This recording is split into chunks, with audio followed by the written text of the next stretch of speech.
শহরের ব্যস্ত তেলের পাম্পগুলোর দিকে তাকালে এক অদ্ভুত দৃশ্য চোখে পড়ে। মাইলের পর মাইল যানবাহনের সারি, ঘন্টার পর ঘন্টা তীব্র রোদে মানুষের অপেক্ষা। 1 লিটার জ্বালানির জন্য মানুষ সেখানে অসীম ধৈর্যের পরিচয় দিচ্ছে। কারো চোখে ক্লান্তি থাকলেও লাইন ছেড়ে চলে যাওয়ার কোনো তাড়া নেই। কারণ কারণ আমরা বিশ্বাস করি এই তেলটুকু ছাড়া আমাদের যান্ত্রিক জীবন অচল। অথচ দিনের শেষে যখন স্রষ্টার সামনে দাঁড়ানোর আহ্বান আসে, তখন আমাদের চিত্রটা ভিন্ন হয়ে যায়।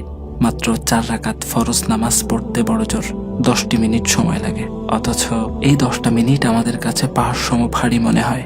পাম্পের লাইনে ঘন্টার পর ঘন্টা দাঁড়িয়ে থাকা মানুষটি নামাজের সেজদায় গিয়ে অস্থির হয়ে পড়েন।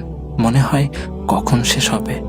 জীবনের সবচেয়ে বড় বাস্তবতা হলো আমরা সময় দিই সেই জিনিসকে যাকে আমরা গুরুত্বপূর্ণ মনে করি। তাই প্রশ্নটা সময়ের নয়, ধৈর্যেরও নয়, প্রশ্নটা গুরুত্ব।